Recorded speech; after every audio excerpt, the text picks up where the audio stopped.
In previous videos, we looked at an alternate translation of Genesis chapters 1 through 3. We'll do a quick recap before we go into chapter 4. Genesis 1 tells how the Elohim, a group of male and female humanoids, created Earth's atmosphere, the oceans, the plants and trees, put the moon in orbit around the Earth, put the plants and animals here, and gave humans dominion over all of it. All of this, it says, took 6 days, which is 6,000 years. Genesis 2 then explains that after the atmosphere was created, there was war throughout the earth, and in the day when Yahweh acquired the earth, humans and animals were not yet slaves, and plants were wild and not grown on farms. Yahweh then used the humans to build a city in Eden, which was near the Euphrates River. This chapter doesn't tell us exactly when Yahweh acquired the earth, but we're given clues in other chapters of the Bible. For example, Deuteronomy 32, 7 through 10 explains that in the days of old, the Elyon took possession of humans and apparently the earth too, because it says they divided up the land and Yahweh's portion was the desert. This explains why Yahweh used humans to build a city near the Euphrates. It also explains why the Bible says Yahweh is the beast with 7 heads. Babylon was the first head of this beast, and it rose up near the Euphrates in the desert. So after the atmosphere was created, there was war. Some other group took over Earth. Humans were turned into slaves. The land was divided up, and Yahweh was given the desert and began building Babylon, which was known as Eden at the time. Then Genesis 2, 20 through 25 says Yahweh then took a cell from the humans to make a hybrid creature called the Isha, and this hybrid married the humans. This is what it calls the point of division, when humans forsake their ancestors. In other words, when the ancestral tree divided into 2 breeds, the humans and the hybrid lineages. And it says this represents the bones of the feet, which is a reference to a coded part of the prophecy in the book of Daniel. Then chapter 3 goes into how the hybrids began using the image. The image, it says, was more devious than any sustenance in the territory, and the humans were forbidden to use the shaft in the midst of the enclosure. But the image of the serpent tells the humans in verse 5 that the Elohim know that if they use the shaft, their appearance will blossom, and they will be like the Elohim, be perceived beautiful and favored. Then in verse 6, the hybrids saw that they were pleasant to the eyes when they used it. This implies that the hybrids were not pleasant to the eyes prior to using the shaft. They were not entirely humans, so that would make sense. Then the hybrids also let the humans who were married to them use the shaft as well. So at this point, both the hybrids and the humans who married the hybrids are using a shaft that changes their appearance, makes them beautiful. We know this shaft is a shaft of light because Psalm 104, 1 and 2 tells us Yahweh's clothing is made of light. This clothing of light is the image that was made for the beast in Revelation 13, 14. Again, Yahweh is the beast, so it's saying the image was made for Yahweh using the microchip. In other words, microtechnology. So all of this is telling us that the shaft is the image and the serpent is actually an image of a serpent. It tells us that right in the definition of the word. So this person speaking to the humans, telling them about the shaft, is not an actual serpent, but the image of a serpent. In other words, it's someone who's using the image themselves. They are disguising their appearance when they approach the humans, and for whatever reason, they chose the image of a serpent. Revelation 12 refers to them as the dragon, the old serpent.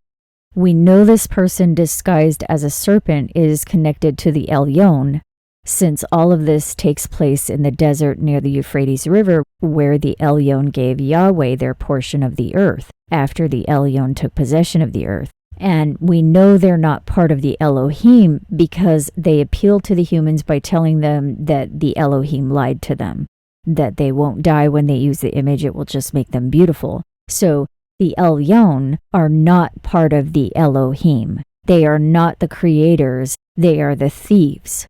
The word Elyon literally means most high, and the highest constellation in the sky is the dragon. So this could explain why Revelation 12 tells us the serpent is the dragon, and then in Revelation 13, the dragon gives power to the beast. The Elyon gave Yahweh their portion of the earth, and Yahweh is the beast. So it sounds like the Elyon may be the dragon that gives power to the beast, the Most High, the highest constellation in the sky. Then Genesis 3 gives us a clue that this use of the image occurs when the branches of the fig tree were sewn together. This is another reference to the end time code. It means the use of the image occurs in the end time, and this is also explained in Revelation 13. They perfected the speech of the image in the end time, which may have allowed them to interact with humans and marry them. We know the fig tree generation is the last generation. This is also explained in Proverbs 30:14. There's a generation that has teeth like swords. It's talking about this hybrid, the Isha. Genesis chapter 6 gives us another clue. In verse 3, alternate translation, it says, "And Yahweh said, My warlike energy and executive power shall not always govern humans, for that they also are flesh deceived, yet their days shall be 120 lifetimes. This 120 lifetimes can be any number of actual years because there are different numbers of years associated with one lifetime or generation.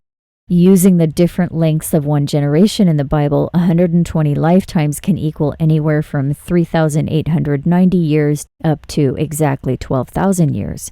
This means that Genesis 6 is saying that Yahweh's warlike rule over earth will last anywhere from 3,890 years up to 12,000 years.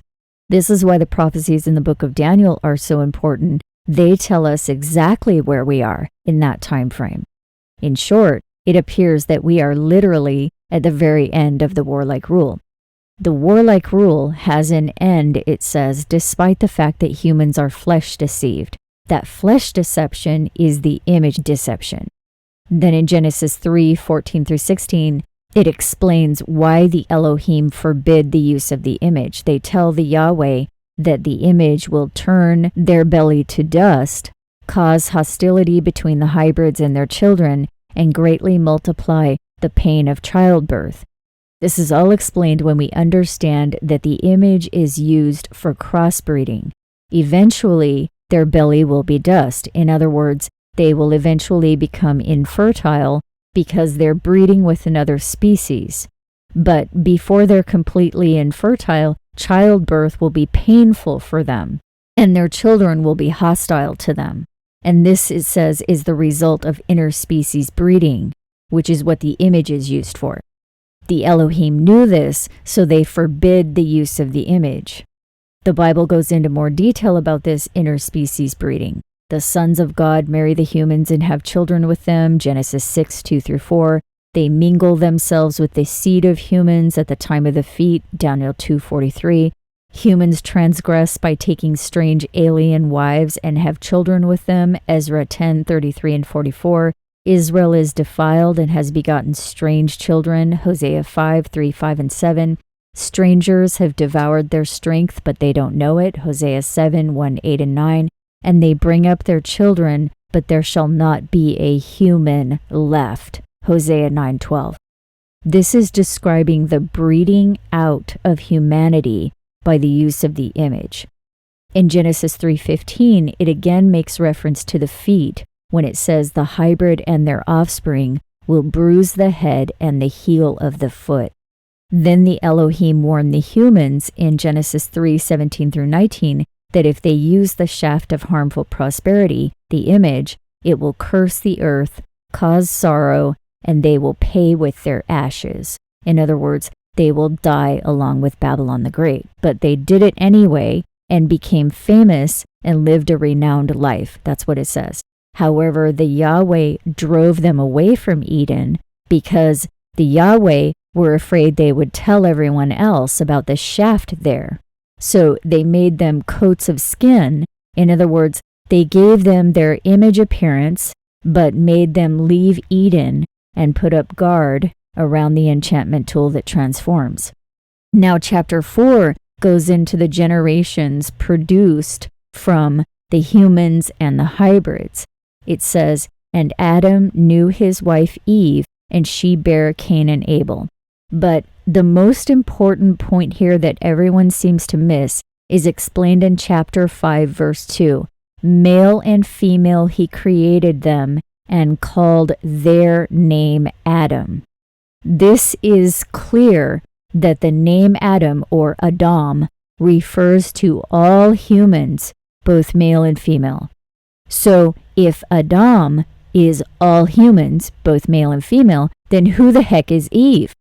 The word Eve is first mentioned in chapter 3, verse 20, "And Adam called his wife Eve because she was the mother of all living." Well, since Adam is all humans, both male and female, this should say, "And the humans called their wife Eve." But this word translated as wife is the word Isha, and it cannot refer to a human female. We looked at the reasons we know that in earlier videos. Isha means one or certain one. And it's clear in Genesis 3 that the certain one it refers to is the hybrid. The word translated as Eve literally means life or living. We looked at the alternate translation of Genesis 3:20 in the Genesis 3 video. It reads, "But the humans and the Isha became famous and lived a renowned life at the point of division of the community." Okay, so now let's look very closely at chapter 4, verse 1. We already know Adam is all humans, both male and female. Then the word translated as new, number 3045, means to perceive and see. And there's a word next to this that was not translated in the King James. It's word number 853, and it's defined as sign of the definite direct object, not translated in English, but generally preceding and indicating the accusative.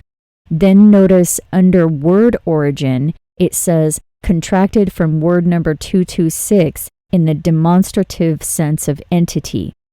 Word 226 means sign or distinguishing mark, and it says it probably originated from word 225 in the sense of appearing. In other words, this word coming after new cannot be translated into English, but it has something to do with appearance or a sign or distinguishing mark.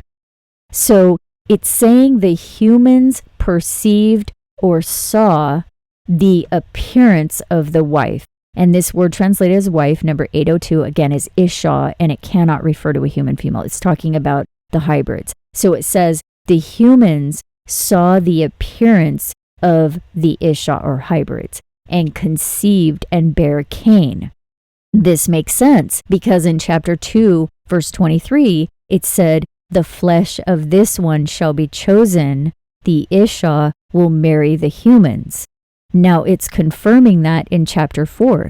The humans saw the appearance of the Isha and then had children with them. Genesis 3 explained that the appearance of the Isha is the image that deceives. It makes them appear beautiful. So basically it's saying that the humans saw their beauty and mated with them. And this is the first deception. They're unknowingly breeding with hybrids. Like Hosea says, they bring up their children, but there shall not be a human left. This is when it started, right here in Genesis 4.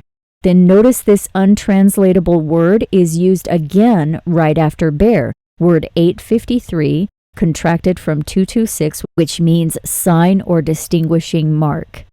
So it sounds like the distinguishing mark was also with Cain, the offspring of the hybrids. Since Adam refers to all humans, then Cain and Abel also refer to tribes of more than one person. We'll look at that in a minute. But notice that this word, referring to a distinguishing mark, is not used in reference to Abel.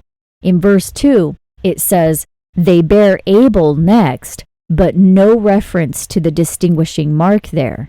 So it appears that the offspring Cain had a distinguishing mark, but Abel did not. Then it talks about how Abel was a keeper of the sheep and Cain was a tiller of the ground. But notice this word translated as tiller number 5647, also means to work or serve. And the word translated as ground, number 127, also means land or earth. So it could be saying that Cain was a servant of the land or earth. Whether or not this had something to do with his distinguishing mark or their distinguishing mark is not clear, but it is possible. Then it says in verse 3 that in process of time, Cain brought the fruit of the earth to the Lord. Abel brought the firstlings of his flock to the Lord, and the Lord preferred Abel's lambs. But notice this word translated as process, number 7093, also means end or at the end of time. So this can also say that Abel brought his flock to the Lord at the end of time, and the Lord approved of Abel's flock but disapproved of Cain's fruit. Maybe this isn't the complete meaning, but it may be another layer to the meaning because there are references to time travel throughout the Bible. We know Cain kills Abel, but what if Cain is killing Abel throughout time? First, we have to understand that each of these names refers to an entire tribe of multiple generations.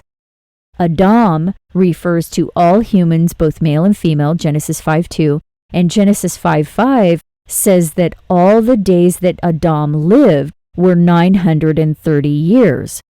The word translated as days, number 3117, also means lifetimes. So it's saying all the lifetimes of the early humans were 930 years. Then when you look at the lifetimes of Seth, 912 years, Enos, 905 years, Canaan, 910 years, etc., it becomes apparent that all of these names refer to not singular people who live almost 1,000 years. It refers to tribes of people who exist for almost 1,000 years. It doesn't say how many years the tribe of Cain or Abel existed, but it does indicate at the end of chapter 4 that Seth was born to replace Abel. However, the 2 chapters prior to chapter 4 seem to cover the entire human history under the beast from beginning to end. Both Genesis 2 and 3 reference the codes that refer to the end time. So it appears that these are the stories of humanity, not just in the beginning, but from the beginning to the end of the age. And this may be true of Genesis 4 as well. There's no complete lineage listed for either Cain or Abel in the Bible, and this may mean that Cain and Abel represent the wheat and tares, the sheep and goats, like Esau and Jacob. Jacob represents Israel, which Jesus told us represents the whole world. 12 tribes that cross the Red Sea on dry land. This is a reference to the Red Sea land bridge that scientists think was the major dispersal route of early humans out of Africa. In other words, Jacob, the smooth one, refers to Homo sapiens, which may mean Esau, the hairy one, refers to the Neanderthals, who scientists believe left Africa earlier than Homo sapiens. In other words, Neanderthals were the firstborn, hairy one, Esau, and the story of Cain and Abel is similar. Cain the firstborn, Esau the firstborn. It appears that Genesis 2, 3, and 4 are each a history of humanity from beginning to end, and Genesis 5 lists the actual lineages of Seth, who is replacing Abel. And then one more thing, in verse 5, notice that it says Cain's countenance fell. The word translated as countenance, number 6440, also means appearance. Remember, Cain had a distinguishing mark, but Abel didn't, and Cain's appearance fell. So the tribe of Cain is using the image, maybe because if they didn't, they would be recognizable as alien. Notice verse 14 uses the same word as verse 5, number 6440, but instead of translating it as countenance, King James translated it as face. And I think this requires a deeper look, so we'll continue this next week. For more information on recent Bible prophecy fulfillments, see the playlist linked here. Thank you to those who make this work possible. If you like this video and want to see more like it, please consider providing support using the link below this video or at indigoflower.net. I hope you're doing well, and we'll continue this next week.